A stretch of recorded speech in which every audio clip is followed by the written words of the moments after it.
Welcome to another day of Ether Raids. We are taking on our first rematch here, and this is definitely going to be a good one because I recognize his name, and I know this guy's a good player, so we're going to see what he has in tune for us here. I definitely picked this one because of the plus 10 Bernie, and it is looking like it's not going to disappoint here.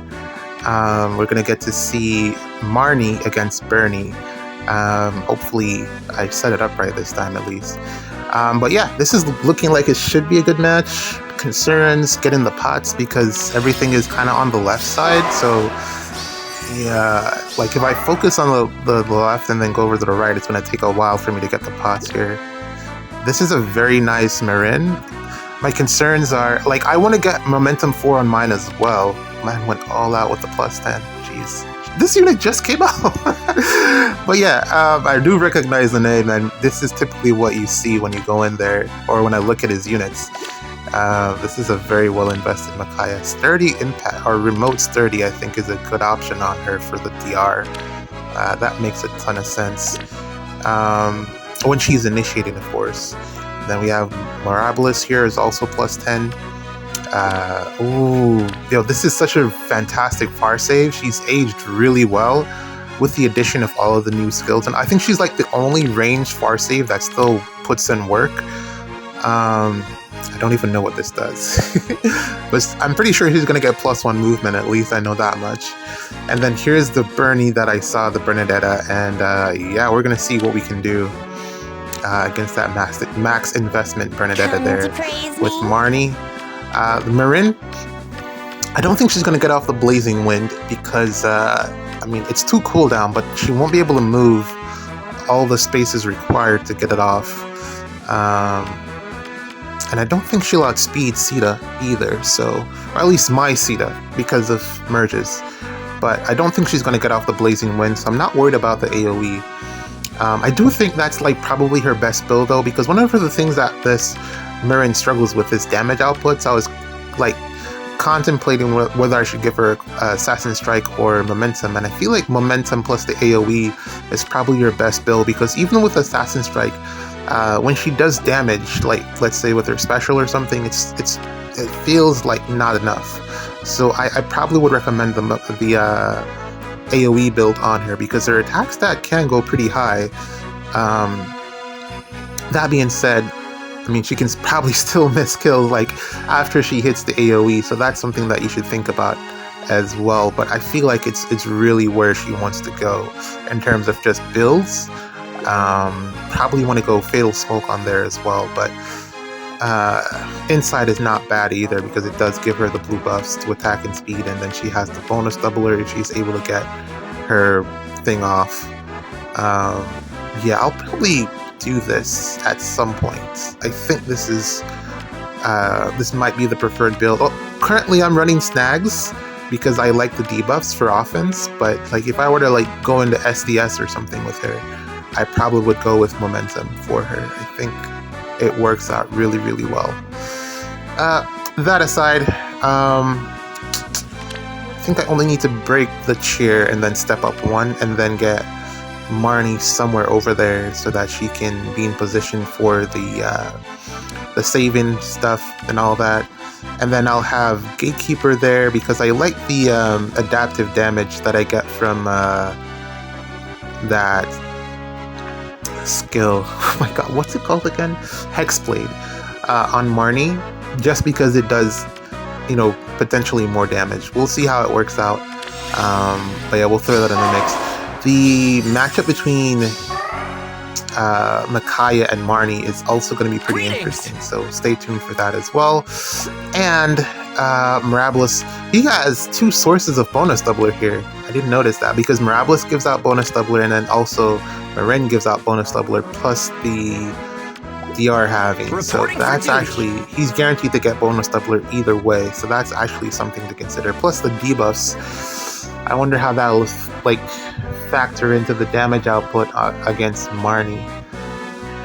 Will you direct me? Yeah, there's a lot going on, and this is fairly decent defense. I wouldn't say like it's like the best. Where to today?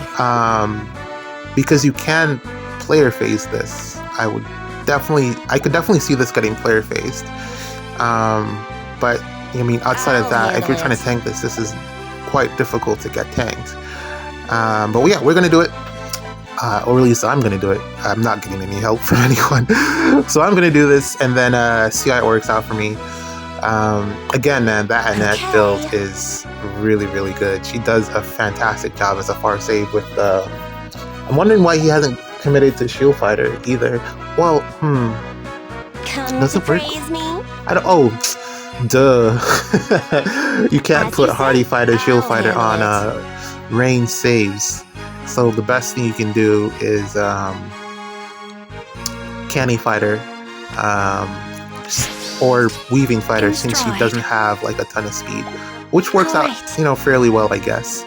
And then the Deadeye Bow, that's what I like to call it, because it gives you the Deadeye based off how many spaces the opponent moves. So I think that's a really fantastic build on her. I was like considering doing something similar with Winter Marth, but I really like Fire Emblem, his special, so I don't know, like he probably performs better with Armor Beacon Blaze, but I don't want to make that commitment yet. We'll see if something similar comes out to make him perform better, but for now, let's see how this goes. Let's see who goes first, because Micaiah has the Sigurd ring. You're still able to rally. Interesting. I thought you were getting debuffs, so you wouldn't have been able to rally, which would have prevented the dance from going off. 0. Yo, 0 from the effective damage, minus 49, minus 60 res, 99 of course because it's Micaiah. But yeah, taking way less damage than I would have anticipated here, and also not getting her special off because of guard. I think if she was able to get her special off, that would have been bad, but Bernie, this is what I wanted to see. What happens here? Normally, Marnie wins this, just because Bernie just can't do enough damage, so let's see. Yes, I've got to. I mean, yeah, she quads, but it's not enough to do anything to Marnie. Stay alive, Bernie. And that's what I'm seeing here. Ooh. Actually, that last one probably got the kill, because that was Miracle that just chipped in there. Okay. Alright, so I think that's probably merge value? No. I think that's more than likely Mirabilis with the bonus doubler in the dance. The debuffs played a big part in her being able to do that much damage. Still not able to outspeed. I tell you, man, this Sita is aging fantastically. Yeah, that was a lot of that was Mirabilis right there with the debuffs, giving out or allowing Bernadetta to do a lot more damage than she normally does. She normally doesn't hit that hard, so I gotta chalk that up to probably a combination of Micaiah plus Mirabilis. What can I do here? I would really like to take out Micaiah, but I can't think of a way to make it work. I'll handle it. So focus on going another round, I guess. 68 didn't heal. I should have positioned better.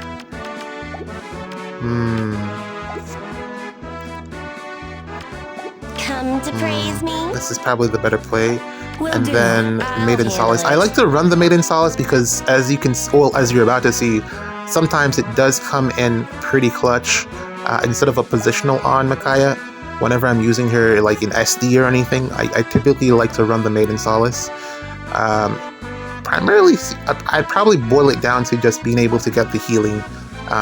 Let's say there was like Fatal Smoke or something, I could end turn and then still get the healing. Would I need to end turn? Because it should cleanse the Fatal Smoke, I think. But it's a guaranteed way to like get some health. So we're gonna give her 47. It's almost back to full health. Hopefully it works out here nonetheless, because yeah, hopefully it works out. Let's see what happens, I guess. What shall we do? So we got Micaiah and Marnie this turn. Let's see. Here it goes. I mean, Bernadetta. Micaiah and Bernadetta. Luckily... Ooh, okay, she decided to rally. because I needed someone to stay alive there so I could get the bots. That would have been kind of annoying.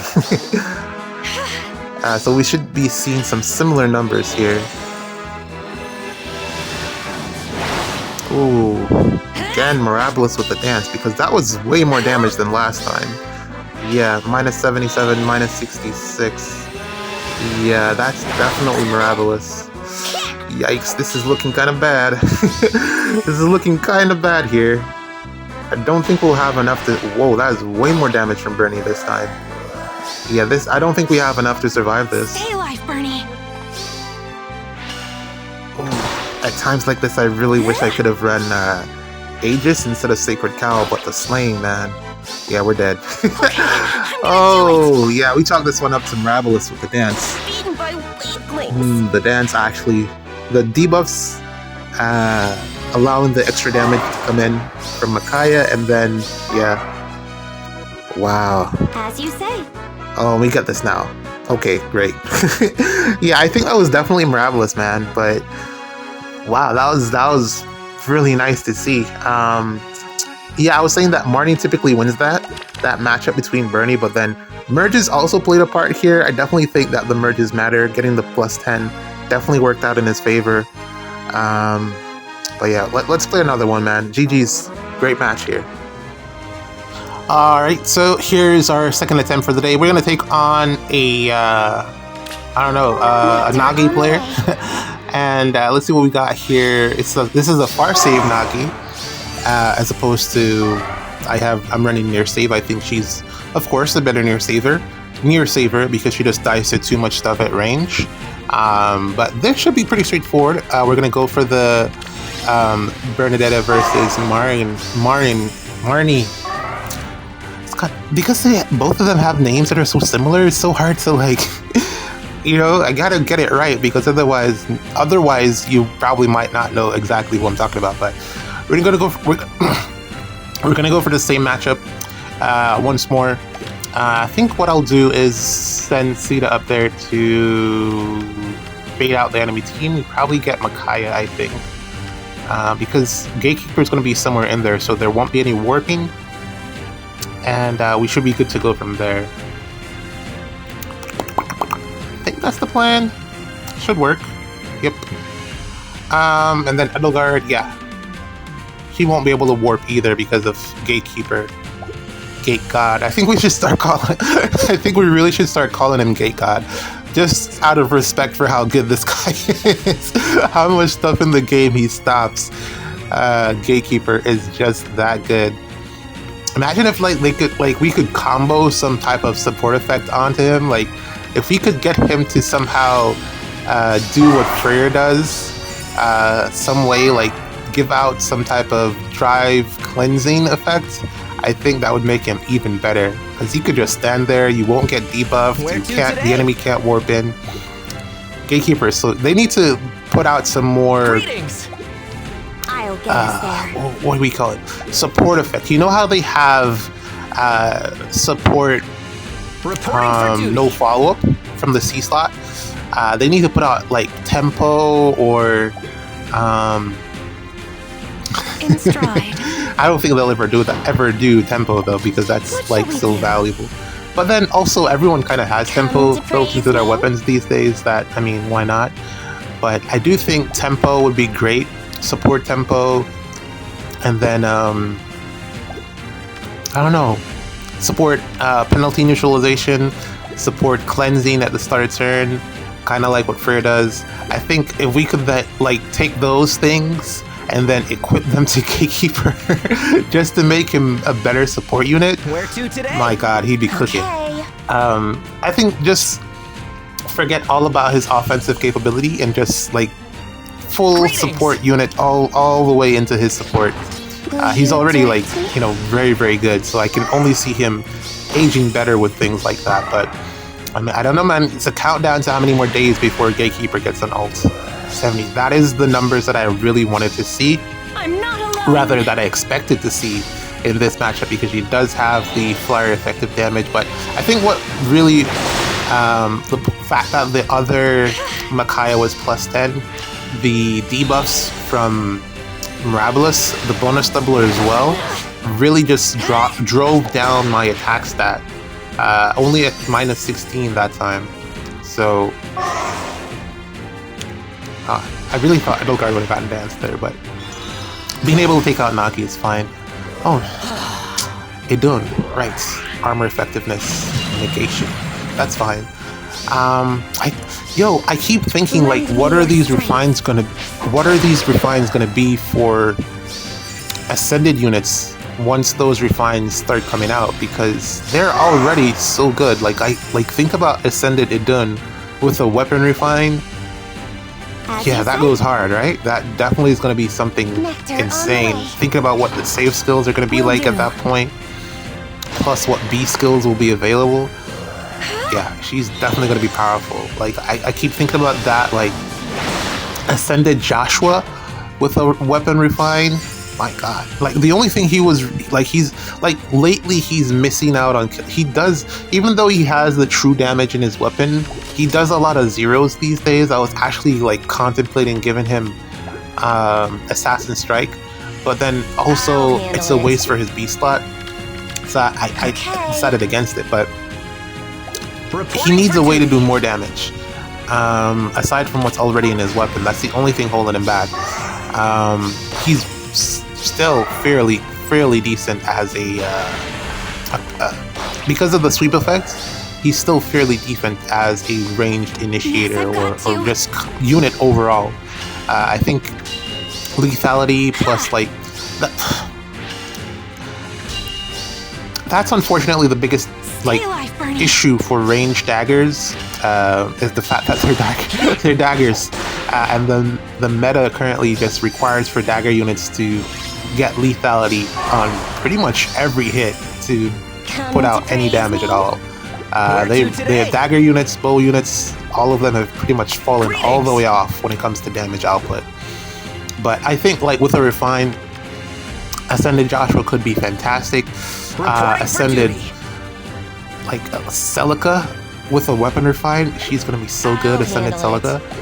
Ascended Air also, I think, is actually currently right now she's definitely in need of a weapon refine. You could probably even swap out her weapon for Arcane Tempest, the one that was on that Soth. I think that would perform better for her, even though she has half no follow-up in her weapon currently, but she doesn't. Reporting for duty. I think Arcane Tempest probably gives her more damage output. I could be wrong, but I feel like it does. A tough decision. I haven't checked, but she's also going to be fantastic with the weapon refine. There's, like, a long...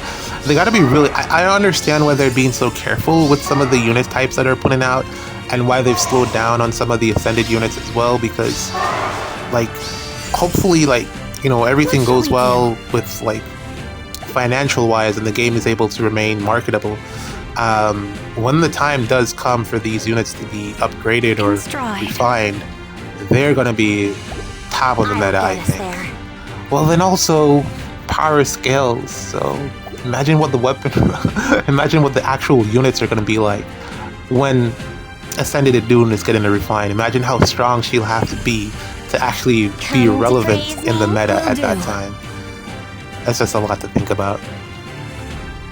Like, just looking at it overall, I feel like it's very difficult. Like, I think IS has been doing a fantastic job of balancing the game, even though at times the game doesn't appear balanced, because at the top level everything is just so strong in comparison to, like, the units that aren't meta.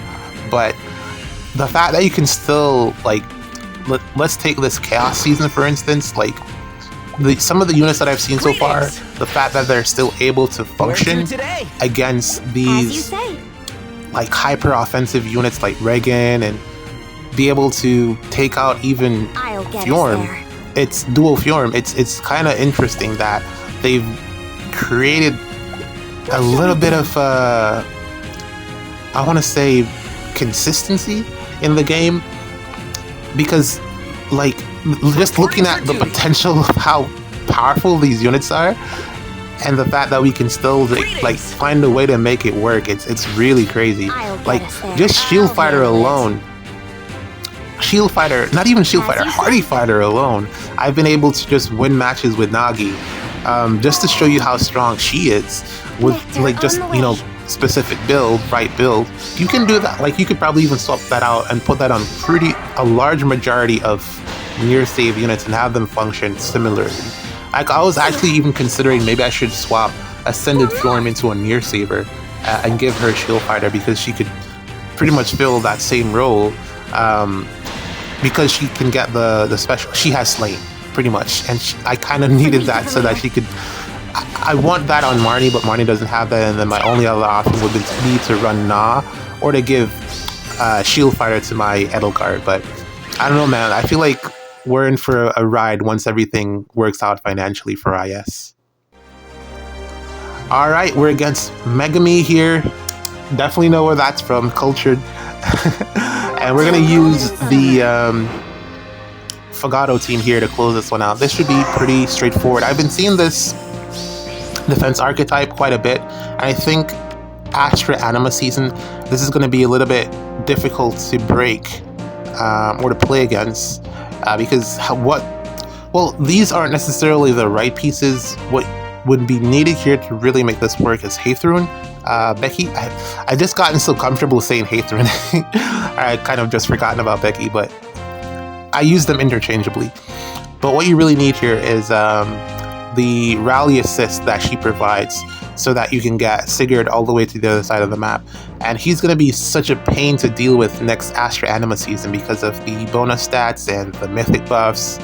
The health in primarily is going to be a big help for him. He's going to be very, very difficult to take out in one combat. So keep your eye out for Emblem Sigurd next week. Yeah, next week, because he's going to be a bonus unit, and it's going to be on this defense. You're going to see this defense a lot, I feel. Or at least, I feel like everyone is going to copy it, especially since Infantry Pulse updated his defense and made it into this. I didn't realize that that's where they all got it from. Or maybe they did it first and he copied them. I don't know, chicken before the egg, who did it first. I'm not in these servers, so I don't know. But you're going to be seeing this defense archetype a ton.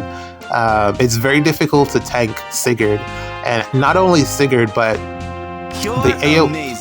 I feel like how you beat this is, like, if you're tanking, this wouldn't work in Dark Season without, well, if there's a Nurgle there, then maybe, but in Dark Season, it's not going to work because of Gato, who's able to then just give everyone 80% flat damage, 80% damage reductions against AoEs, and that's really the way that you beat Sigurd. You negate or reduce the amount of damage that you're taking from his AoE. But because Gato isn't in Astra Anima, you're gonna take that 80%. You're gonna take that AoE hit, and it's gonna be a big hit.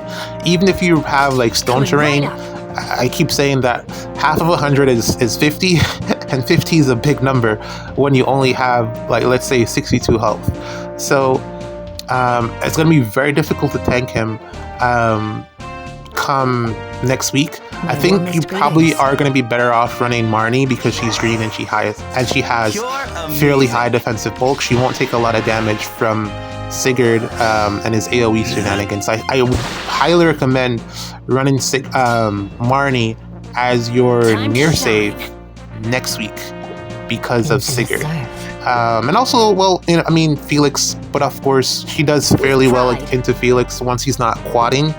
But Marnie into Emblem Sigurd. Also, Marnie is going to be bonus as well, so she'll get the extra health as well as the extra defensive bulk as well, so even better for her. So that's what I'm considering doing, because then again, I don't really need to, because I have Gatri and also I have Nagi.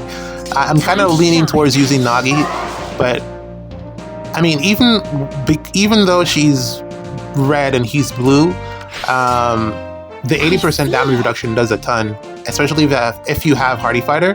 He still is unable to kill her. So, I mean, next week you can probably run Nagi instead of Marnie, but I want to, like, just, if you're like FTP or anything, running Marnie is definitely going to help you out, because you'll have at least that as a counter to Emblem Sigurd, and there's going to be a ton of Emblem Sigurds, I feel like, next week, because bonus stats, AoE damage, 2 actions, I can't. There's not a better defensive initiator or just unit to have on your defense. I feel like next week he's just going to be that good. Once bonus season is over, he'd probably fall off. But for next week, you're definitely going to see a ton of Emblem Sigurd. But Marnie does it with her high defense and bonus stats and mythic support. She can definitely do it. Outside of Marnie can do it without the stone terrain. So if you want to incorporate the stone terrain into that as well, he'll perform even better. And the reason why Sigurd is so good, because he hits that AoE hit, it'll hit your far save as well. And then you have to then tank Celica, and that's kind of tough for a save unit to do. So the combination of these two here, Felix plus Celica and then Emblem Sigurd, it's a real pain to deal with all of those things put together. Like, you'd want, if you could like somehow get Marth into the mix, because Marth can hit 3 times and ignore the shield fighter. But if it's just, also he tends to not do so hot against high defense units, so there's also that. But in comparison to Felix, I guess Felix is the better option because he can move and then move again. But Marth is still, like, if the near save is going to be Nagi, if you have Emblem Marth in there, then Nagi is going to get wrecked. That's really why I'm recommending that as an alternative to Felix, but that's up to whether or not you want to. Felix, I feel like he's going to get walled out the majority of the time. So he's only going to be good if your opponent doesn't have a near save, so that he can come in and just, that's 2 extra kills automatically. But if there's a near save, nowadays Shield Fire is pretty much on most near saves, so he's probably going to hit for 0. Unless they weren't prepared for the AoE from Emblem Sigurd, in which case then Felix will probably do a bit better. But sleeper pick is, I want to recommend Emblem Marth to counter Nagi. There's no way for her to negate the dragon effectiveness without popping her button, her dual button. So in most situations, he is going to get the kill on the 3rd hit against Nagi. So definitely keep that in the back of your head somewhere as a potential option to deal with this type of defensive or I see. That's not a way to deal with it. That's just something that might happen to you. And also another reason that Marnie might be the better pick instead of Nagi. Keep that in mind. But yeah, your far save is probably the one that's going to take the most damage with this setup, because Nagi has the 80% damage reduction, but he doesn't share that to anyone. Which means when Celica comes into attack, it's highly possible that she's going to be able to do, let's say, 1 or 2 damage just because of how hard she hits. So this defense archetype, I think, it's a lot better than the desert map. I think it's far better than the desert map. And I think this one will stick around for quite a bit. I think the downside to this defensive layout is that it's a lot easier to player phase from melee range if you have the right units to initiate on the opposing team. So keep that in mind. But yeah, definitely highly recommend Marnie. Near save, she's going to help you out a ton next season, especially against Sigurd. But that's it. We're going to take out Celica here, and then I think that's 2 matches, so we should be good. I was looking at the number of people that are like currently trending towards rank 1 as like 10, 15 people at most, but then also everyone hasn't played all their games because you can wait a lot longer now with the 400. But GG's, that's it for today. See you in the next one.